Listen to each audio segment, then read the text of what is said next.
Hello there, folks, and welcome to the stream. My name is Mike D'Angelo, aka That Tellest Guy. I am joined today by my lovely assistant, Rihanna D'Angelo, her lovely assistant, Zelda D'Angelo, and Zelda's lovely assistant, Luna D'Angelo. Maisie could not make it. She is busy couch sitting.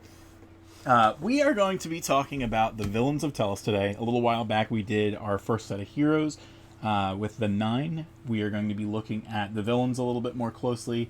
Just like with the heroes, I made a goofy as anything PowerPoint presentation because I can't think of any better way to spend my day.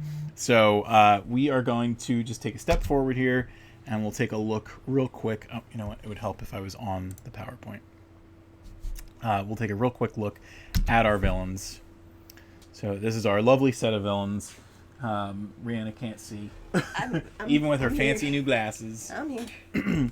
So we've got 10 of our villains here. Only 8 of them are currently on screen. We're going to get into our first one right away.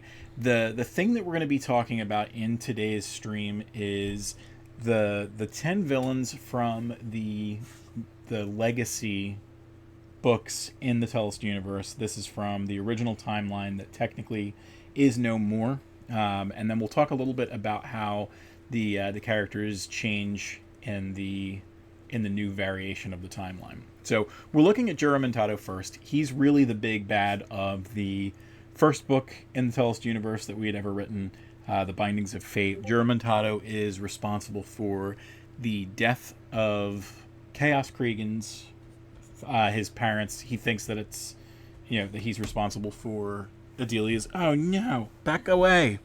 Back away, Luna! Oh no! She's causing all kinds of mischief. Villain number 11.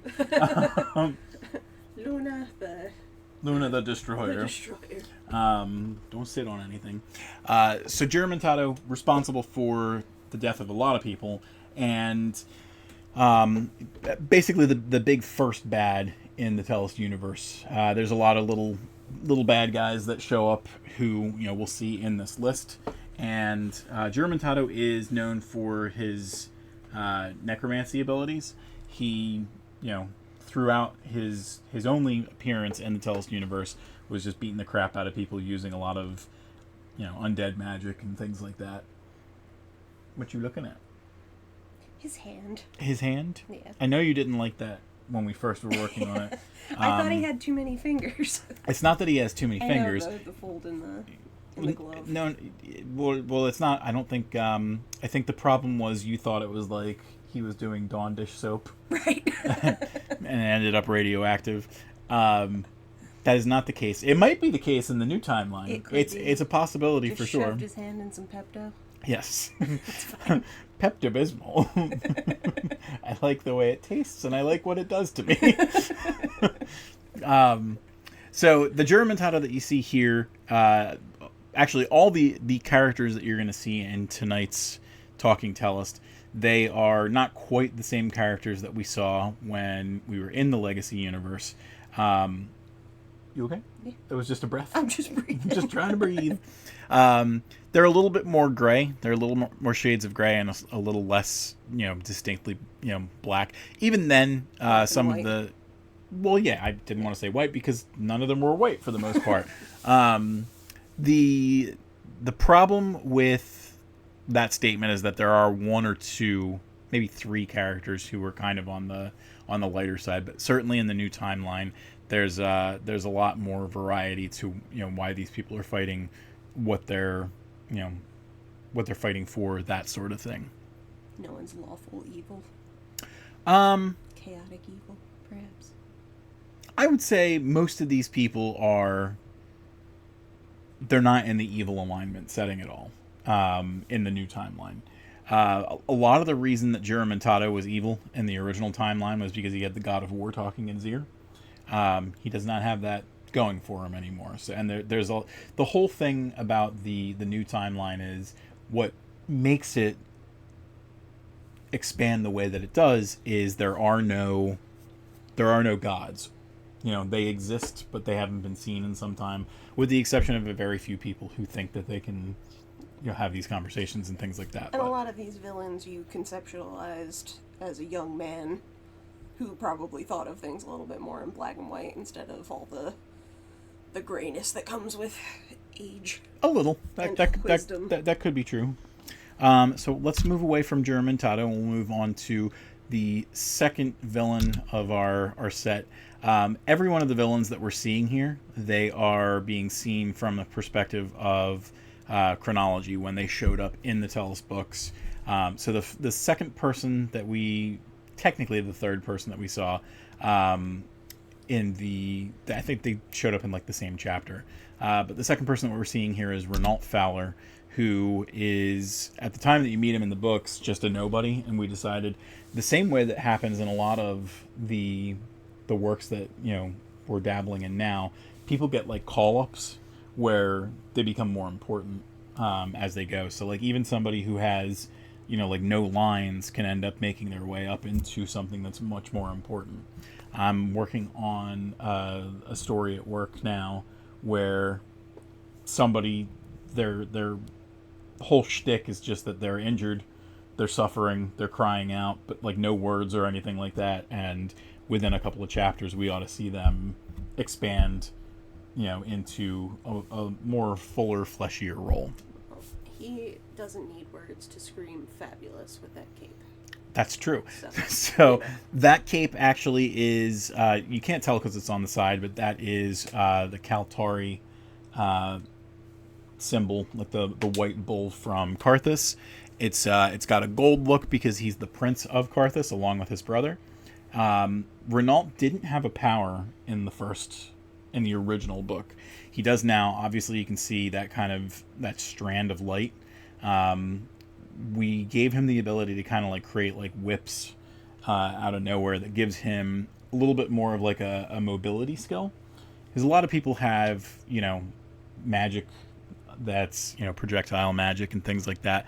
But we wanted to give him something that kind of changed things up a little bit. He kind of sort of exists in our universe as like our Spider-Man in some ways. Not necessarily in the personality or like the responsibilities or anything like that. But he can kind of move around. I guess maybe given the context of, like the kind of fantasy it is, it's not necessarily Spider-Man. It's more like the people from Attack on Titan with their little grappling hook. Yep. Things. So yeah, we see the one strand here, but he can summon multiple, so he can kind of work his way through the cities as he needs to, and then certainly as he explores other things out in the world, he'll be able to traverse some things a little bit differently. Definitely different than the Renault that we know from the original series. The way that we try and reconcile some of the things from one timeline to the next is we wanted to try and keep certain things in play. So Renault, he ends up getting captured just like he was in the original, but instead of being broken out by his army, essentially, he ends up kind of befriending the people of Adelatha, and it's because of him that they're able to kind of broker this idea of a treaty, maybe of lasting peace going forward. So whereas Blacklane was kind of like the enemy in the original universe, it's a weird kind of alliance that's struck in this new timeline, which might not sit right with some of the people south of Adelatha. Adelatha is like the first big city that is guarding the Kingdom of R'alai from threats like Blacklane. So now to have them allied, sets a little bit of people off. But the nice thing about Renault being friends with people from Adelatha is that when people from Blacklane show up, it's a little bit more amenable. And we talked about, over the past couple of months now, we've talked about Tower Sphere a lot. And it's because of things like that Blacklane gets to contend against Viscosa, R'alai, Valtiga in Tower Sphere events and things like that. Diplomacy and sports. Diplomacy and sports? Diplomacy and sports. So we're going to move on to our next person now. Prodigy was a character who... Oops, sorry. That didn't get the transition as fun as I wanted it to. So we're going to go back. Quick shout out for your skills with my PowerPoint skills. PowerPoint skills. I think it's impressive when you do like the curtain draw. Yeah. Yeah. But like this is... I'm going to do everything all at once. when not the movie, the all my PowerPoint skills all at once when it comes to this kind of thing. In December, we'll do a PowerPoint party, and I'll do a PowerPoint presentation for you. So Prodigy was another character who, in the original book, did not have a like any particular affectation by the strain or anything like that. Prodigy in this story, you can see like he's got the. When we originally had the character drawn, we had him drawn by Skentz, aka Hosier, aka Horace who drew him with like this, radiant eye kind of thing. And what we decided to do was kind of expand on that as an idea for his power, and decided to make it so that when he's observing someone, he can observe all their skills, things like that. He's more along the lines of like our Taskmaster. He wouldn't necessarily be able to, mimic the moves or anything, but he'd be able to quickly make sense of what somebody's doing. On top of that, despite the fact that he's this muscle-bound barbarian, he's also very smart. He's an intelligent character, and just a formidable foe. So seeing him on like the Tower Sphere field, a little bit frightening. How tall is he, roughly? I would say probably like 6'6". 6'6".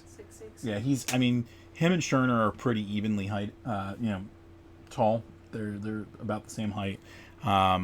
There's, toe to toe, I think probably Scherner's a little bit stronger. Like he's just been trained in the ways of Black Lane for so long, and Black Lane is historically like a very like barbarian heavy culture. Prodigy would probably try as hard as he could to keep up with that, and certainly he has his power. But it's anybody's guess who would really win in that fight. Prodigy is a little bit more tactical, and Scherner's willing to do some damage to himself to inflict the pain. Let's dive into it a little bit further. Let's go in and see Scherner a bit. Scherner wins in the hair category. Yes, does he? We got our assistants back up.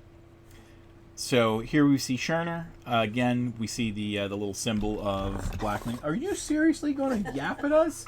You guys are talking too much. That wasn't a yap. That was a schnarfle. Is that a schnarfle? That's a big old schnarfle. So once again, you can see the Karthus bull. Technically, if you're talking about it from the Tower Sphere perspective, it's a Kaltari, which is, I think, kind of like a magically armored bull in the Tellest universe. The actual Tower Sphere team for Karthus is the Karthus Kaltari, and the 3 previous characters that we've seen, including Scherner, they are members of this team. There's only one person in this set that's not part of their Tower Spheres team, and we'll talk about her at another time. I think she's like one of the first pieces of art that we have on the Tellest website scheduled for 2024, so we'll have a few new things to reveal in that manner soon. But Scherner is the older brother of Renault. You can see they're very different, very varied when it comes to their heights, their strength. Renault is a little bit more I wouldn't say carefree, but certainly didn't take his bodybuilding classes the way that Scherner did or anything like that. Scherner's very tough. He's got a massive sword at his beck and call. Has a lot of weapons. You can see there's a lot of scars to his character. No power to speak of that you can see.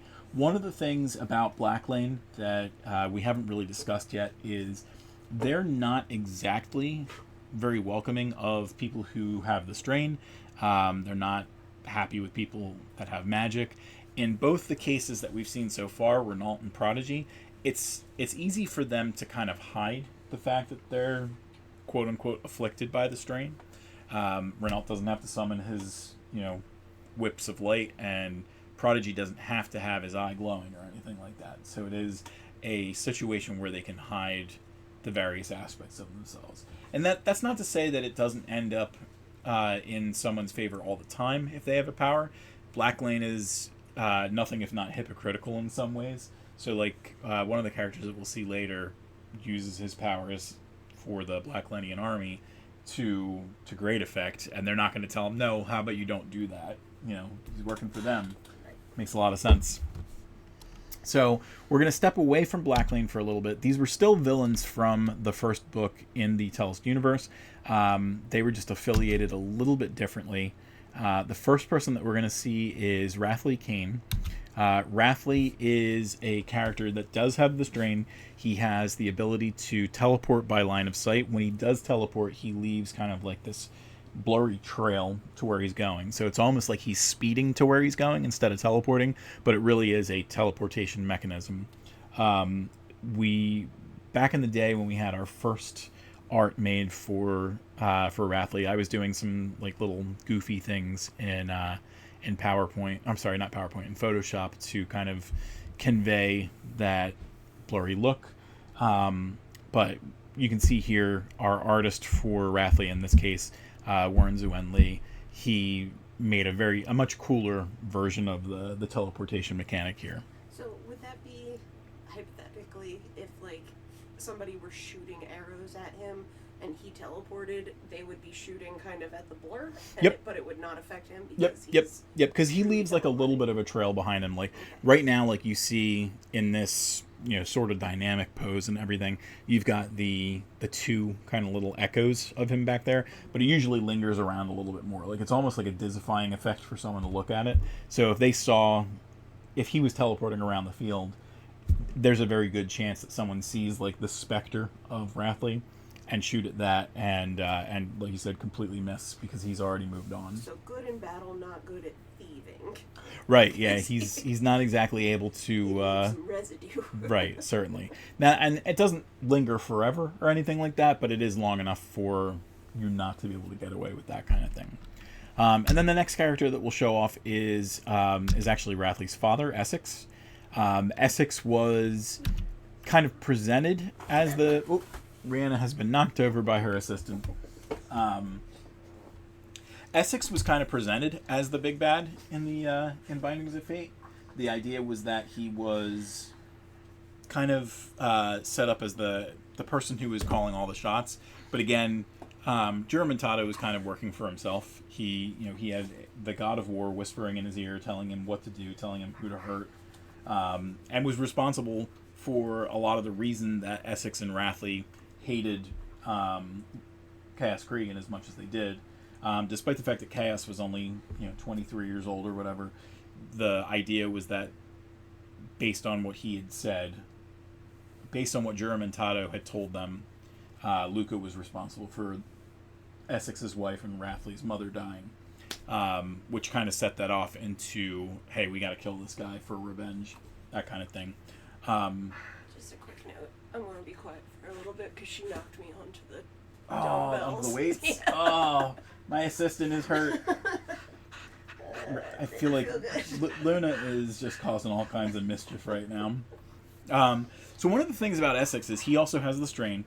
The thing about Essex is, and a lot of family members in the Tellest universe, is when you do happen to have some kind of strain that works amongst the different characters, siblings specifically or family members, they usually have some kind of connective tissue. So whereas Rathley has like the teleportation power, Essex can take an object that he touches and he can teleport it via line of sight. So you can see there's these kind of like little blur lines on Essex's weapons, and that's because those weapons typically are positioned on his back unless he needs to, get into battle or anything like that. So they teleported into place on his wrists. They're like wrist blades. But he can do that to other items that he touches. He can do them to people. So we had joked, like, if he really wanted to mess with somebody, he could teleport them into the air and just let them fall. So he could, like, in theory, be throwing any kind of projectiles and then just retrieve them instantly? No, because he has to touch the projectile. So right, he can if he throw... has, like, a dagger, throws it into somebody's, like, heart, he can pull it back? No, he has to touch the projectile. So he can throw it, but then he'd have to get to that projectile and touch it. Oh, okay. So more more interesting, what he can do is if somebody was shooting an arrow at him, he could touch the arrow as it was being shot at him and then teleport it elsewhere and it would just drop. Interesting. So it almost works the opposite of what you were saying. So yeah, there's a couple of different ways that he can do things. It loses its velocity if he's going to teleport something, so it's not like he could, like have somebody else shoot something, him tap it, and then have it, come from somewhere else on the battlefield. It's maybe we give that kind of power to someone else down the line. But yeah, in this case, Essex is just able to do that kind of thing. One of the things that we wanted to convey is he's got like this tattered cloak in this iteration of his artwork. The reason for that is that even though Essex looks, a couple dozen years at most older than Rathley, he's actually a lot older. There's a special part to his character that kind of gives him longer lasting life, we'll say.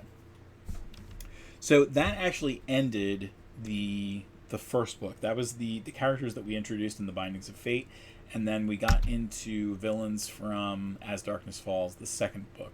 So we got 4 more characters to show off. So this next character is Pendrich of Arrax. He's also known as the Raven.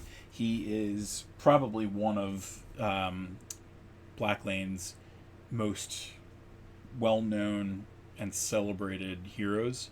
You can see again that we've got the bull hanging from his tabard. We went with a little bit more of like a muted look to his helmet. Usually it's got like broader raven wings. We thought with the pauldrons that he's wearing and with the axe, there was like a lot of cool representations of that, of the raven feel and everything. One of the things that you don't see Pendrich have here is every other iteration of the artwork that we had for him, he has this, he can summon these globes of darkness. That's specifically a like an homage to R.A. Salvatore's most popular character, Drist. And Pendrich uses them for tactical battles. A lot of the places that he's been before are kind of like narrow battlefields. He's been pretty much the sole reason that Adelatha wasn't able to push their way through, well, I should say Raleigh, all of Raleigh, not just Adelatha. They weren't able to push their way through Sentinel Pass, which is the longest stretch of road basically between Raleigh and Blacklane. Blacklane was starting to kind of push their way through. They tried to push their way back. Pendrich was the reason that it was a stalemate for both sides, essentially. So just one of their most powerful characters.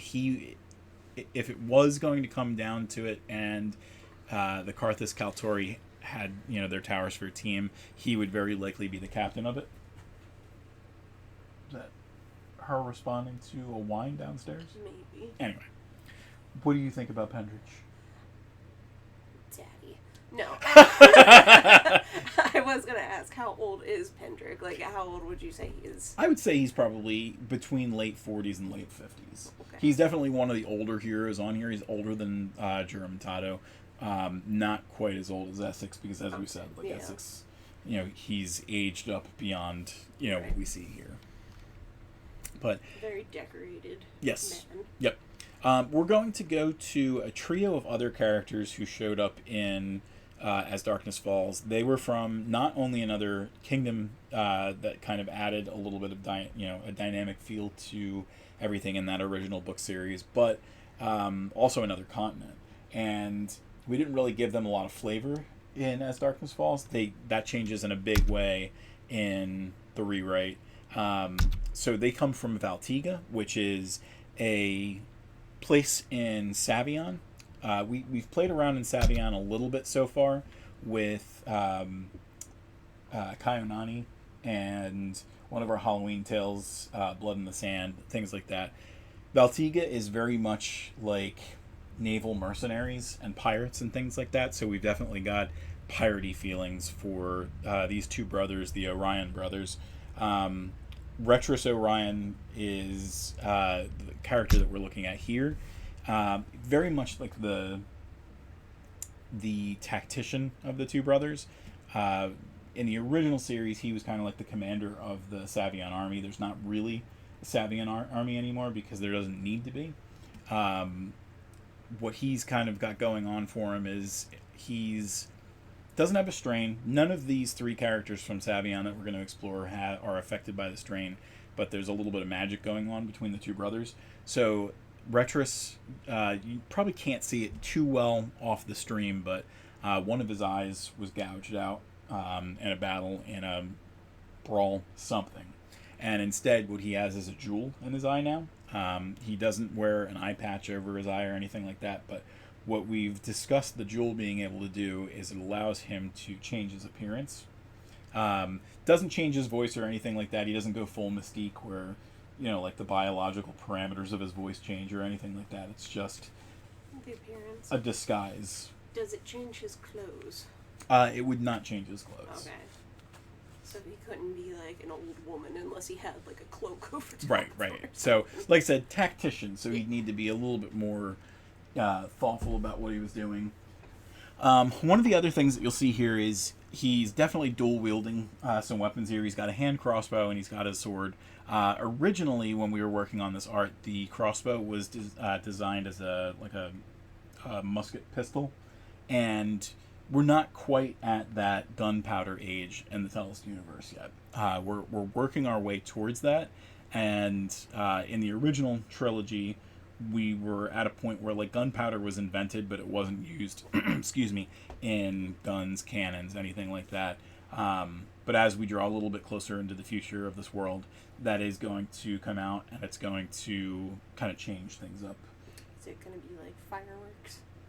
It'll be fireworks to some extent. Yeah, like you'd probably see historically, you might see it with like New Masa first, because that is like our area where a lot of like Eastern influence and culture comes from. So I think it would be kind of fun to see it play out that way. So whereas Retris has kind of like the one little magic item, his brother is definitely he leans more into let's just use the crap out of magic items. So he is kind of like a pirate merchant. You can see he's got what almost looks like a treasure chest on his hip. He's got a claw that he can use that extends. He uses it to climb. He's got a pretty interesting lantern that you can see instead of it lightning things, it's actually making him start to disappear. Just very much the treasure hunter of the group. Doesn't necessarily hunt for the treasures himself, but has other people do the hunting for him. And you can see the two brothers have the skulls on their person in both of those cases. They both hail from Valtiga, but they're very much for themselves. Seeger was a character who we had him early on in the second book, and we lost him relatively quickly. But this new timeline gives us the opportunity to spend a little bit more time with him and explore a little bit more about what makes him tick. He I don't know for sure if his driving force in this new timeline is the same as it was back then. He definitely had a little thing for this next character that we'll be looking at. Is it spoilery to mention his little companion? Which companion? Yeah, go ahead and say it. The gnoll. He has a gnoll companion. Is it the gnoll companion that has the... Talk more about it. I don't remember. I just know that he had one. She was cute. Or he was cute, whatever. He's a lady, right? We'll have to talk about it a little bit more, because I can't remember it either. So hopefully we have some notes. We had it fleshed out. I probably put it in my phone notes. We'll have to look at it a little bit later, because as of right now, I are we sure it wasn't a Ligomorph? No, it was a gnoll. All right, I'll have to dig into that a little bit more, because I don't remember it as much as you do. I remember that she existed. There we go. I feel like she was like a tinkerer or something, or like helped them with... Oh, yeah, because... We went through... We had it. We had it. Yeah, we'll have to go through 8,000 text messages to really dig into it. But anyway, so we are down to our last character. Again, a character that doesn't have any magical abilities. She actually stands on her own, able to... Zelda, are you okay? She stands on her own, able to, win in a lot of combat. She's a very proficient fighter. Lila Brenna is one of the more popular characters that we introduced in the in As Darkness Falls. She's also the only character of the trio from Valtiga that we see so far who has a little bit of the Valtiga sigil on her character. You can see there's a little bit at the end of her scabbard, and there's a little bit on her amulet. And we specifically put that together because the amulet is just kind of a fun little trinket, but for the scabbard, it actually makes for a nice little weapon. If she loses her sword, she can use her scabbard as like a light flail. It's not super heavy or anything, but would you what? Just give him a little whack. Just give him a little whack. Lila ends up being one of the 3 characters in the new timeline that we introduced first, as opposed to having all 3 of them introduced at one time. But in any case, those 3 and 2 other characters that we've been working on who are not affiliated with Valtiga as strongly as these 3, they end up as team members on the Valtiga Tower Sphere team, the Corsairs. So, like I said, right now we just have these 3. The other 2, brand new to the Tellest universe. They haven't appeared in any books yet. We've been working with Warren to bring them to life in some pretty cool ways, and they just give us more areas to explore. You came up with her last name before you met me. Before I met you. That's creepy. Isn't it a little bit creepy? That is creepy. A little bit creepy. It's very close to my maiden name. Yep. So, and I think it was probably because of the only real experience that I had with that name was your maiden name was one of my favorite teachers growing up. So yeah. So that is it for our for our first 10 villains. Definitely trying to leave room on the on Talking Tellest to talk about more villains as we go forward. There's plenty of them. We didn't talk about any of the ones from Tales of Tellest or anything like that. What do you think, Rhianna? Is there anything that you want to talk about before we wrap up for the day? I think Tellest needs a moopsie. A moopsie? I mean, we have moopsies of some sort. We have the silent sprites. We definitely have critters and creatures that come out of left field and surprise you for what they are. That's true. We do like a creepy crawly. Mm-hmm. Not crawly so much, just a creepy. Yeah, we do. We were talking about creepy crawlies. I mean, when you're talking about a moopsie, it's not really a villain so much as just a creature that has weird stuff going on. But we've been talking about weird spiders from the Tellest universe and things like that. We've slowly but surely been working on like a bestiary to work on, and eventually, like when we start doing like D&D content, we'll put together like a menagerie book that we can throw out there, so that if you wanted to create a D&D campaign that exists in the Tellest universe, it would be easy for you to do so. So, what else you got going on in that noggin of yours? Sleepy, man. So sleepy. Well, that's it, I guess. Then no, we went out last night. It was fun. We got steak at Chima's. And then we saw Jeff Arcuri. It was really fun. Mm-hmm. But then our butthole dogs kept us up all night. It wasn't them, it was me. Okay, you. My butthole husband. Your butthole husband. All right, I'm going to overshare now. We ate. No coughing. Leave me alone. We overate, as you are expected to do, at a Brazilian steakhouse. At an all-you-can-eat Brazilian steakhouse. And in the middle of the night, I woke up with the sensation that I had just thrown up in my mouth. You don't come back from that, so I was pretty much up for the rest of the night after that, and we're just running on fumes at this point. We're ladarius, but that's okay. Mm-hmm. But I have a feeling that this is probably going to be on cooler days like today. This will be the way that we run Talking Tellest for now, so that I have a little bit of a sounding board, someone who's familiar with the Tellest universe and can back me up when we're chatting about these kind of things. Nod and play with dogs and land on exercise weights with my spine. Good times. That's the start of my villain origin story. Are you going to get your vengeance on Luna? That's fair. Snuggle her to death. All right, so we will use that as our wrap up point. I'm going to switch over to our closing the show. And real quick, I'm going to wing it as best I can. So folks, on the screen, you should see all the places that you can find some of the Tellest stuff that we've been talking about. So you can see Tellest.com is our website. That is pretty much the one-stop hub for everything. I will talk about Tales of Tellest. You can talk about Tales of Tellest, you know. But I'll get to that. That's the end. I always end with Tales of Tellest. Patreon.com/Tellest is where you can find all of our battle maps. We do a new art post every day on weekdays. So if you want to support us there, that would be a great help. Anytime you are trying to find Talking Tellest after we've streamed it, anytime you want to see the maps after we've demonstrated them on these streams, you can find that at youtube.com/@worldofTellest. Right now, we've kind of slowed down a little bit for That's Entertainment content, but that's where you have kind of like our video game reviews and things like that. That's available at thatentertains.com. If you want to see streams like this more, you can join me on Mondays, Tuesdays, and Wednesdays at 7 p.m. on twitch.tv/thattellestguy, and you can go to our Etsy store, tellest.etsy.com, to get mouse pads, posters, Rihanna's Weird Witch wands, all of the goodies that we sell. And then, Rihanna, would you like to do the honors of talking about? Oh, hey there, friends. So, Tales of Tellest is our TikTok. That's TAILS of Tellest.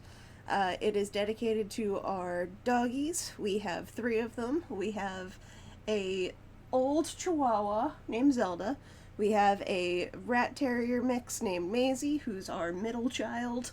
And then we have Luna, who is an absolutely insane pit Australian Shepherd and a bunch of other things mix, who talks to us on a daily basis.